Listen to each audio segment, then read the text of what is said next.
Bonjour et bienvenue sur Provence Plus TV. Nous allons aborder aujourd'hui un dossier économique exclusivement consacré au marketing de réseau.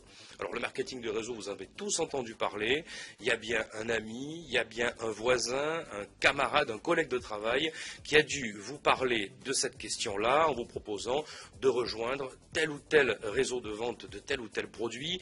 Il y en a dans tous les secteurs d'activité, les télécommunications, les produits de beauté, les produits bio, la diététique et tout un tas encore de choses qui aujourd'hui sont en train de rencontrer notre vie quotidienne. Alors pour parler de cette question qui peut encore être controversée pour certains, nous avons autour de nous 4 spécialistes de ces questions-là. Bonjour à vous tous.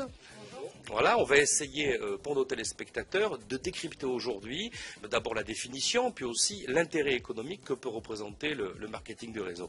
Alors on va commencer par vous, Fabien. Bonjour Stéphane. Bonjour. Alors j'aimerais qu'avec vous on aborde rapidement la définition de ce mot marketing de réseau. Alors le marketing de réseau, qu'est-ce que c'est? C'est tout simplement une industrie qui vient des États-Unis et qui permet à beaucoup de gens à travers la planète de faire des compléments de revenus avec cette activité et pourquoi pas d'envisager d'en faire un plan de carrière. C'est ce qui s'est passé pour moi. Donc cette industrie, en quoi elle consiste concrètement? C'est ni plus ni moins que du bouche à oreille. Alors, ces entreprises américaines se sont rendues compte d'une chose, c'est que nous, simples particuliers, au quotidien, nous faisons de la publicité pour les entreprises en faisant du marketing de réseau, du bouche à oreille. Je vais vous donner un exemple très simple. On fait du marketing sans le savoir. Exactement. C'est-à-dire que demain, je vous recommande un bon resto. C'est une publicité qui est très efficace, qui marche, on le sait. Immanquablement, où il y a de fortes chances, vous allez aller dans ce restaurant, payer une facture et donc je génère un chiffre d'affaires justement avec ce bouche à oreille. Qu'est-ce qui se passe dans le système traditionnel? C'est que vous ne gagnez pas d'argent en ayant fait ce marketing de réseau. Avec le marketing de réseau que nous pratiquons, c'est justement faire la même chose, mais être rémunéré pour avoir justement fait cette recommandation. Et c'est une activité qui est en train de littéralement exploser, qui a une croissance annuelle qui est supérieure à 20% chaque année, ce qui, je peux vous garantir qu'actuellement, c'est vraiment une prouesse économique. À l'heure où vraiment on parle de crise financière, c'est une industrie... En tout cas, ça fait rêver. Hein. Alors, ça fait rêver. C'est juste que c'est une autre manière de travailler. Certes, elle est différente. Elle est peut-être vue par certains comme bizarre, mais c'est pas parce que c'est bizarre que ça marche pas.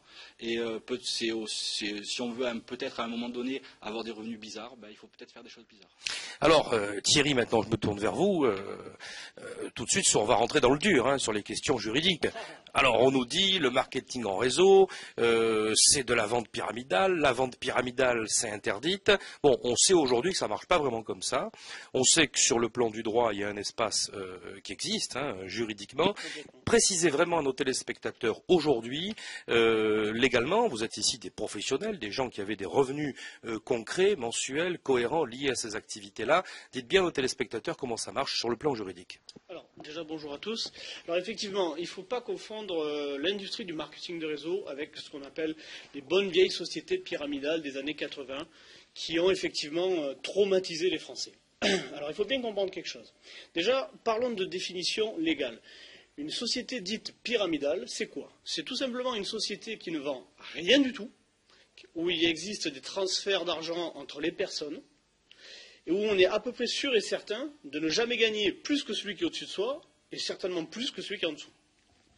Il faut bien comprendre quelque chose. Le marketing de réseau n'a absolument rien à voir. Vous pouvez tout à fait dépasser la personne qui vous a parrainé, tel est mon cas, puisque mon parrain est à côté de moi, et dans notre société, nous avons des positions qui sont hiérarchiquement inversées par rapport à nos dates. Parlez-nous du terme de position. Alors, les termes de position, si vous voulez, dans le marketing de réseau, et ce qui est pour moi le plus, paritaire entre tout ce que l'on peut voir, c'est qu'en fonction de la structure de votre réseau, on parle généralement de branches, vous pouvez avoir une évolution qui peut être supérieure à la personne qui vous a parrainé. Tout simplement parce que peut-être que vous travaillez plus, que vous impliquez plus. L'élève a dépassé le maître. Tout simplement. Voilà. Pour ma part, c'est ce qui s'est passé. D'accord. Et il y a aussi l'acquisition client, bien Alors, entendu. comment chasser cette idée qu'il peut y comment avoir chasser sur le cette plan juridique des soucis? C'est très simple. Allez. Pour se renseigner, c'est très simple. Il existe une fédération qui s'appelle la FVD, la Fédération de vente directe, et qui répertorie les sociétés qui sont plus ou moins affiliées à cette société. Je dis pourquoi plus ou moins, parce qu'en France, comme il y a encore beaucoup d'a priori, toutes les sociétés ne sont pas spécialement affiliées à la Fédération française, mais par contre sont affiliées à la Fédération mondiale. Donc il faut un peu se renseigner et voir. Après, ce qu'il faut savoir aussi, c'est que l'année dernière, le ministère du Travail, avec notre ministre qui était en place à l'époque, a signé avec la FVD et les organismes de la NPE la légalité de la chose, puisqu'aujourd'hui la NPE est autorisée et même encouragée à publier les annonces d'opportunités d'affaires à travers ces différentes sociétés de Alors ça, c'est MLM. un point très Donc important. ça abolit peu que peu les a priori parce que des gens en ont encore. Alors pour les gens qui ont encore des a priori, je vous dirais, écoutez, les gens qui vous invitent à des réunions pour savoir un petit peu quelle est la société avec laquelle ils travaillent, demandez-leur de vous montrer un bulletin de commissionnement, puisqu'on est affilié pardon, au statut de VDI. Alors il y a plusieurs statuts, mais en général c'est le VDI. Et dans le VDI vendeur à domicile indépendant, voilà. Excusez-moi, qui a été voté par Alain Mandelin, qui était à l'époque ministre du Commerce, tout à fait. Et donc vous verrez à travers ces bulletins-là que l'on paye des charges sociales, que l'on paye de la TVA. Donc si on est en égalité, j'allais dire, avec le trésor public, je ne vois pas où est le problème. Après, si vraiment encore vous avez besoin de preuves, eh bien, effectivement, renseignez-vous sur les sociétés qui sont présentes en France. Généralement, celles qui ont beaucoup de secteurs ne peuvent pas être présentes de partout, donc on a des partenaires. Et en fonction des partenaires, il y en a où c'est l'État. D'accord. Donc, vous nous dites simplement, il suffit d'aller à la pêche aux informations et on va trouver tout ce qu'il faut. Alors maintenant, avec Sébastien et Vanessa, on va aborder l'aspect financier. Ce sont des activités dans lesquelles vous vous impliquez en plus de votre travail. Donc ce sont des compléments de revenus, pour vous aussi Thierry. Fabien a pris une position dans son réseau relativement importante, donc il s'en occupe à plein temps, mais il avait un métier tout autant avant d'ailleurs, il a dû garder des contacts aussi par ailleurs. Alors j'allais dire faites-nous un peu rêver, non, soyons réalistes aujourd'hui. Vous avez, vous, Sébastien, commencé quand à vous intéresser à votre réseau ? Alors moi j'ai démarré dans le marketing de réseau il y a à peu près 2 ans et demi. Très peu de temps, d'accord. Voilà, ouais. donc c'est par l'intermédiaire de mon ami donc Fabien qui m'a présenté donc ce concept-là.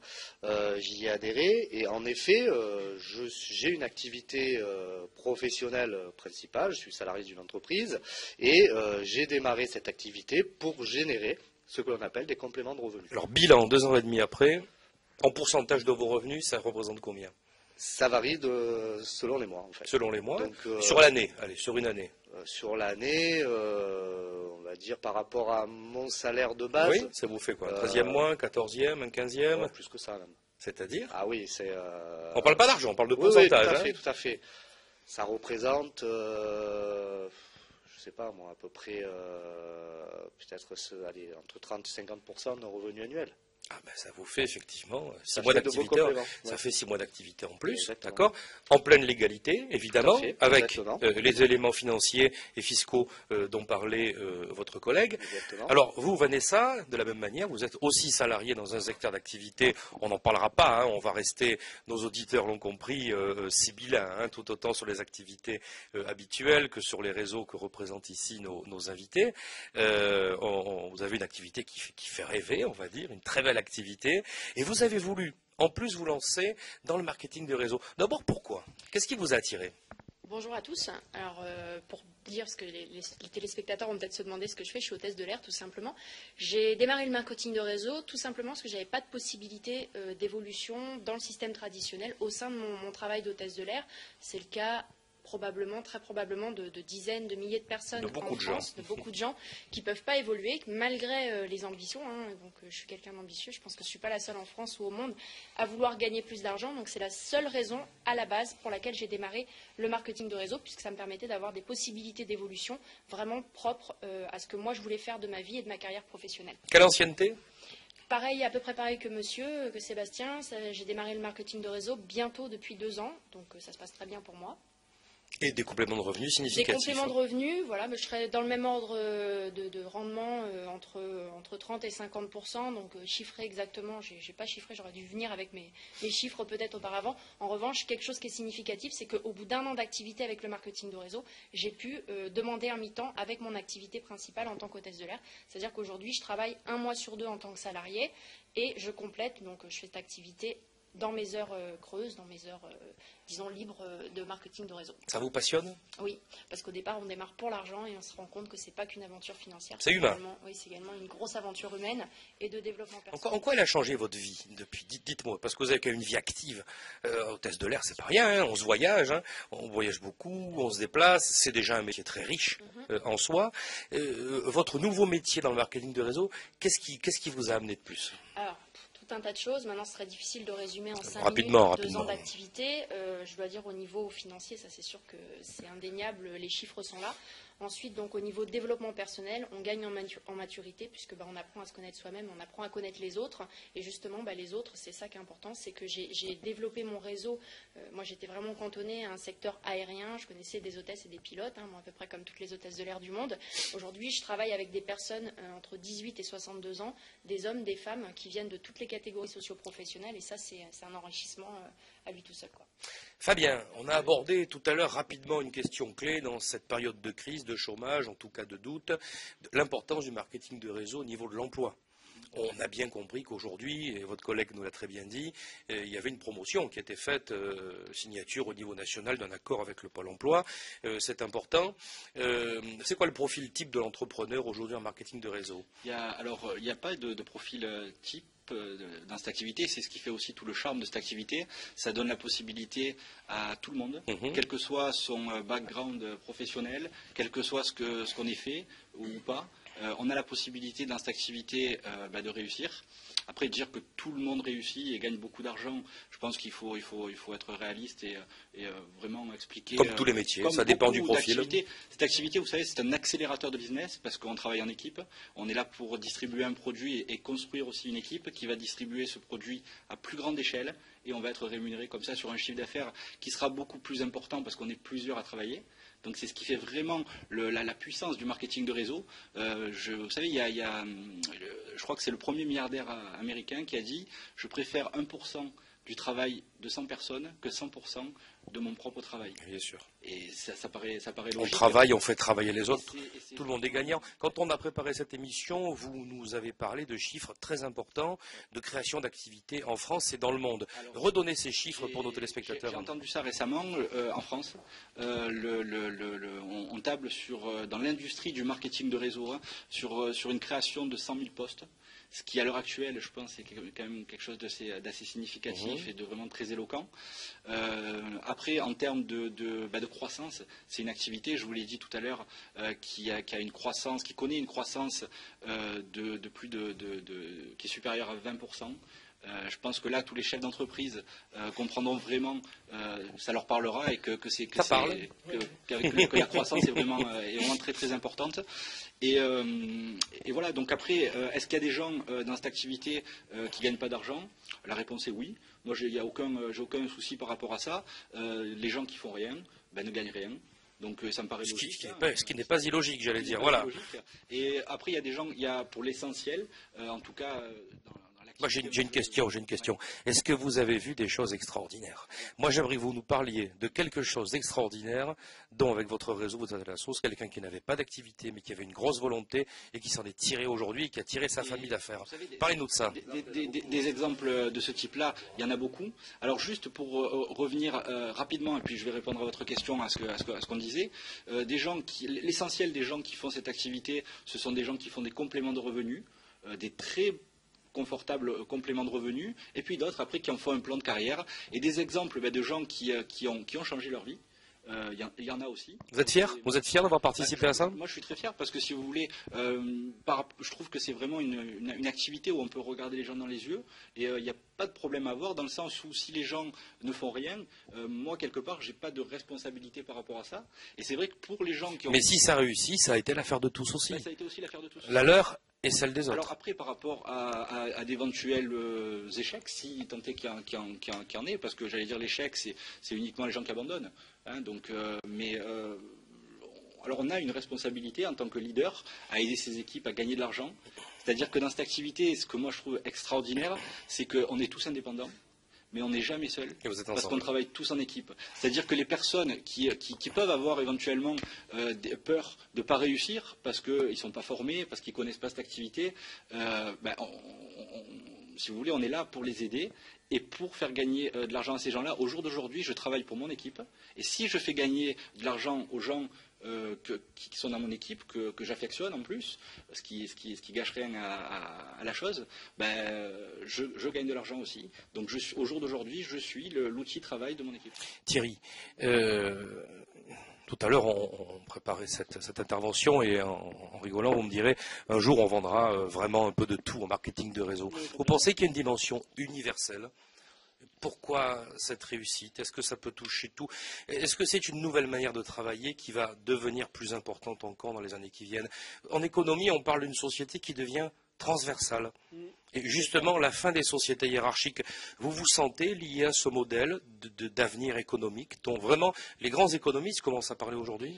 Ça tombe bien que vous souleviez ce fait, je voulais l'aborder tout à l'heure, après le côté juridique et légal. Pour les gens qui aiment bien les chiffres et les preuves à l'appui, je fais partie de ces gens-là, puisque je travaille dans une société financière qui est la numéro 1 au monde dans l'assurance, où justement les sociétés hiérarchiques, comme vous avez pu le définir tout à l'heure, pour revenir à cet aspect structurel, la structure économique d'une société, quoi qu'on en pense, quoi qu'on veuille faire, elle est forcément pyramidale. Un patron gagnera toujours plus que ses salariés. C'est comme ça. On ne peut pas en revenir. Maintenant, dans cette société-là, c'est là où c'est intéressant. Tout à l'heure, Fabien vous faisait part des chiffres France. Moi qui suis souvent à l'étranger, je vous parlais des chiffres monde. Il faut savoir une chose, c'est que le marketing de réseau a généré plus de 273% de plus-value sur son chiffre d'affaires, toutes sociétés confondues. Je ne pense pas qu'un seul pays au monde soit capable de faire ne serait-ce que le 10e. Il faut bien comprendre ça. Aujourd'hui, on dit on vend de tout en marketing de réseau. Aux États-Unis, en Amérique du Nord, plus de 30% de la distribution des produits d'utilisation courante 30%. est issue du marketing énorme. de réseau. 1 millionnaire sur 4 naissant aux États-Unis est issu du marketing de réseau, chaque année. Alors, est-ce que c'est extraordinaire? Non. Tout à l'heure, on parlait des gens qui font de l'échec. Oui, il y a des gens qui font de l'échec, bien sûr. Mais au même titre qu'un plombier qui va acheter ses outils et qui ne se lève pas le matin pour aller travailler. C'est pas pour ça que la plomberie, c'est malsain. Non, il y a juste qu'il y a des gens qui travaillent et d'autres qui ne sont pas faits pour travailler de leur propre chef. Je considère tout le monde, attention, je ne dénigre personne. Et surtout pas les plombiers. Et surtout pas les plombiers. Il faut bien comprendre une chose, c'est qu'il faut de tout pour faire un monde. Le marketing de réseau, est-ce que ça peut être la solution pour tous? Oui. Est-ce que ça sera la solution pour tous? Non. Très bien. Alors non. justement, dans cette optique, Sébastien, les produits de marketing de réseau, aujourd'hui, on est très sollicité. Alors d'abord pour en acheter, déjà, et dès qu'on en achète tout de suite, on vous dit, mais tiens, pourquoi tu n'intègres pas le réseau? Alors vous avez une vocation de développeur, comme tous vos collègues qui sont ici. C'est quoi pour vous le profil, on va dire, psychologique de la personne qui risque de réussir là-dedans? Est-ce que vous avez une petite idée? Quand vous voyez des gens que vous ne connaissez pas, vous vous dites, tiens, celui-là ou celle-là, il y a quelque chose de bien qui va se préparer. Alors, ce qu'il y a, c'est qu'on ne peut pas déterminer à l'avance qui va réussir, qui ne réussira pas. Parce que les gens, ce qu'ils ont au fond d'eux-mêmes, il n'y a qu'eux qui le savent. Et nous, on ne le sait pas. Donc après, il y a évidemment, avec un peu de recul et d'expérience, on arrive à voir certains profils qui se dégagent et de déterminer, mais après c'est la volonté de chacun, c'est l'envie, c'est la résistance à l'échec. C'est-à-dire qu'on a des profils décalés, c'est-à-dire qu'on a des profils de gens qui sont des cadres supérieurs, qui ont vraiment du temps. On retrouve de tout. Et puis de l'autre côté, des gens qui sont au minimum sociaux et tout. Et les deux peuvent réussir. Exactement. En fait, il n'y a pas de... C'est l'entreprise démocratique. Voilà, il n'y a pas de critères, c'est-à-dire que tout le monde peut réussir. Le tout, c'est de s'en donner les moyens. Après, aujourd'hui, on retrouve dans le marketing de réseau, mais voilà, du jeune homme de 18 ans qui est étudiant au retraité de 65 ans, et en passant par toutes les catégories socio-professionnelles. Et voilà, tout le monde peut faire le marketing de réseau, tout le monde peut réussir. Après, c'est à chacun de faire ce qu'il faut pour réussir. Alors Vanessa, on va vers le mot de la fin, cette émission va s'achever. vous êtes quand même tous des gens qui vont être aussi des formateurs. Vous formez les nouveaux qui arrivent, vous aussi. Hein. Qu'est-ce que vous diriez à nos téléspectateurs pour leur parler justement du fait que, comme l'a dit Fabien tout à l'heure, les gens sont encadrés, ils doivent agir, mais ils sont quand même pas seuls non plus, et vous allez organiser des sessions de recrutement, puis des sessions de perfectionnement dans vos activités aussi. Les sessions de formation, oui, tout à fait. En fait, les sessions de formation sont organisées dans chaque marketing de réseau différent par les personnes qui ont débuté, c'est-à-dire que les anciens travaillent pour les nouveaux, ça c'est vraiment important de le comprendre, et donc également par les entreprises directement. Alors, je connais pour ma part le fonctionnement de ma société de marketing de réseau avec laquelle je travaille. Je pense que c'est la même chose dans chaque société de marketing de réseau. C'est-à-dire que les personnes qui démarrent, le seul critère, et on en a plus ou moins parlé tous les quatre, le seul critère commun en fait qu'on a tous quand on démarre un marketing de réseau, c'est la motivation à gagner plus d'argent, à changer sa vie, à changer quelque chose financièrement. Mais nos réunions, restons sur nos réunions quand même. Et ensuite, donc, ce qui va nous aider, c'est les formations qui sont dispensées donc, par les leaders que nous sommes, tous les quatre, et tous les leaders qui font du marketing de réseau aujourd'hui en France et dans le monde, pour pouvoir aider les nouveaux qui n'ont aucune connaissance en marketing de réseau à se former grâce à ces formations. Fabien, un petit mot de conclusion. On a tous vu à la télé, dans les journaux, ces photos de grand-messes avec le ou les présidents fondateurs de tel ou tel réseau. C'est des paillettes ou il y a une réalité ? Non, vous savez, la promotion des événements est quelque chose qui est vraiment central dans cette activité, pour une raison très simple, et je vais être extrêmement sincère et honnête dans ce que je vais dire, c'est qu'au jour d'aujourd'hui, cette activité, pour moi, c'est pas réellement du travail.